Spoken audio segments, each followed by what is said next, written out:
At 9 at night, the square in Heerlen looks ordinary. Wet stone, closed windows, a bicycle chain beside empty benches. People cross it without looking down. Shoes tap the paving. Coffee cups pass from hand to hand. Underneath, something weighted in lead. Not a body, not a weapon. A sheet, small enough to vanish in a pocket, folded around a sentence meant to bind. In June 2026, Heidelberg University announced researchers had deciphered a Roman-era magical artifact from Heerlen in the Netherlands. Heerlen has traffic lights, office doors, and trash bins.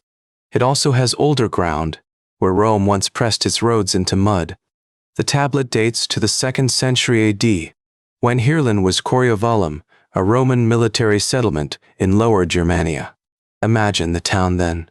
Boots, smoke, animal breath, soldiers eating in silence, enslaved people moving through doorways before anyone remembered their names. Physi.org reported the artifact measures 9.3 by 4.8 centimeters and was found in a pit beneath Heerlen's Town Hall Square. A town square is built for meeting, markets, weddings, lunch breaks. This one had a private fear sealed below its feet.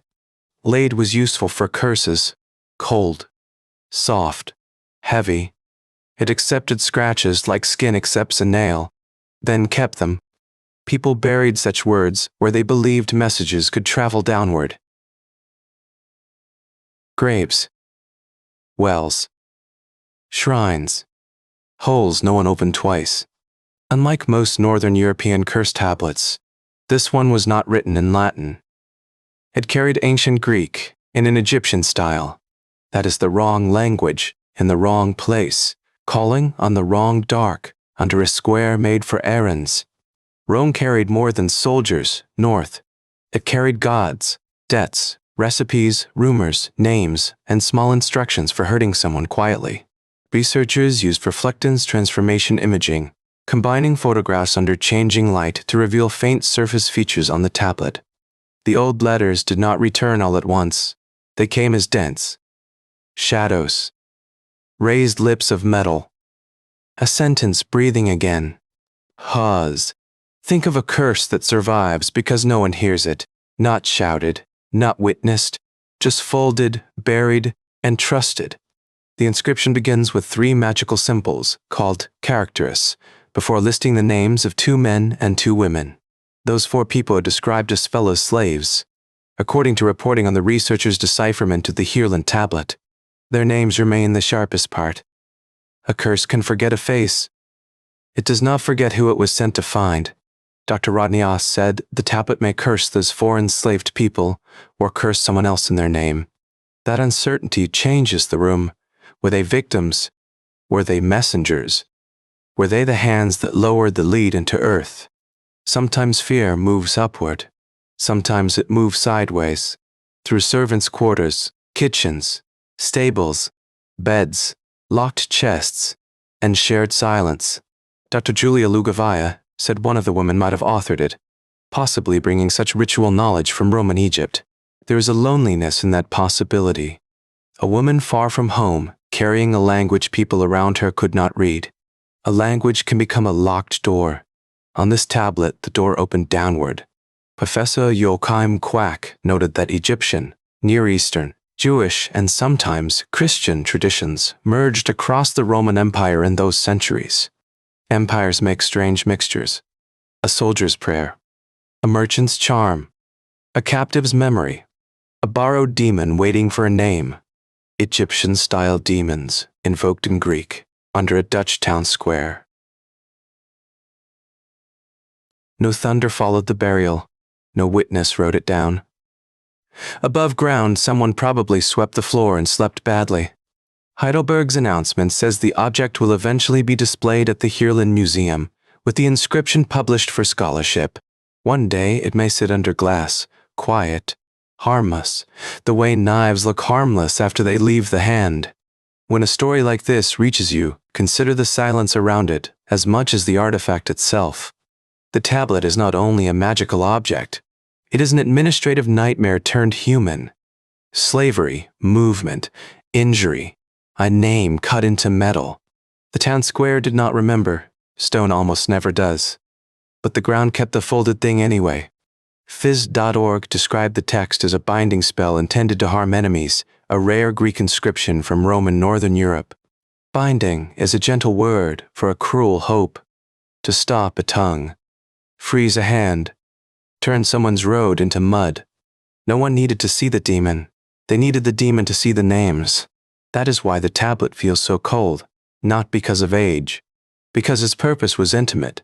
The Heidelberg researchers identified the artifact as a magical object, not a casual note, because of its formula, symbols, and names. Magic in places like this was not theatrical. It was paperwork for desperation. File the name. Fold the lead. Bury the request. Maybe the writer stood in the square afterward and listened to carts. Maybe nothing changed. That may have been worse. Curses do not need evidence of success. They survive on intention. The wanting is enough to leave a mark. The find came from a pit, a place archaeologists often read by layers rather than by the memories people meant to leave. Softly, a pit is an honest place. Everything in it has fallen, been thrown, or been hidden. The tablet was hidden well enough to outlive everyone involved. That is not peace. That is patience. By the time its words surfaced, the square had become civic space, bureaucracy, above a private spell. The announcement came from Heidelberg University's Institute for Papyrology, where scholars study fragile writing from the ancient Mediterranean world. It takes modern light to wake ancient darkness. A lamp moves. A shadow shifts. A dead scratch becomes a word. There is something unsettling about that. The curse did not fade. We just needed better angles. The dead do not speak evenly. They mutter through corrosion, broken pottery, soil stains, and objects too small to respect. The tablet's Greek and Egyptian-style elements make it unusual for a northern province, where Latin curse texts are more typical. So the object carries distance. Not just time. Distance from Egypt to the Rhine frontier. Distance from freedom to ownership. A cursed tablet is not loud history. It is a whisper from someone who had already run out of ordinary power. That does not make it innocent. Desperation can be cruel, especially when it learns the shape of ritual. Researchers have not fixed the target with certainty. The four named enslaved people may be objects of the curse, or agents. History often leads us at that fork. We know the wound was named. We do not know whose skin it reached. Maybe the curse was revenge. Maybe protection. Maybe a transaction paid for with the last coin someone could hide. Ancient magic was often practical. Win the race. Silence the rival. Hold the lover. Hurt the enemy before they hurt you. Curse tablets, known as defictiones, were commonly made from lead and deposited in charged places like graves, wells, pits, or sanctuaries. Breath-charged places are thresholds. Not here, not gone, not living, not dead. A good place to leave a request. Under Heerlen Square, the request slept below the paperwork of centuries. Permits. Drains. Foundations. Footsteps. Rain. If you stand there now, nothing reaches up. That may be the part that stays with you.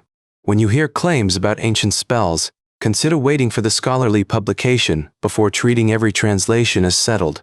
One approach may help. Separate what the sources confirm from what the silence tempts us to imagine. Still, imagination has work to do here. It fills the pause between the cut name and the hidden pit. The curse was not made for us. That is why finding it feels intrusive, like opening a door during an argument. Heerlen's Roman past sits beneath a living city, and this tablet is one small survival from that buried settlement. A survival is not the same as an answer. Sometimes the past gives us the object and keeps the motive. And motive matters. It is the difference between a victim's name and a conspirator's signature. If these quiet histories keep you company after midnight, a like or subscription helps others find the door too. No one knows whether the spell worked. We only know the sheet endured, folded into the town's ordinary ground. That is the unease of Heerlen. Not that something ancient was found, that something ancient was waiting beneath normal life. Tomorrow, people will cross the square again, heels on stone, wheels over rain. Someone will glance down, then away. Under them, the old lead keeps its shape, not alive, not gone, just held there beneath the place everyone meets.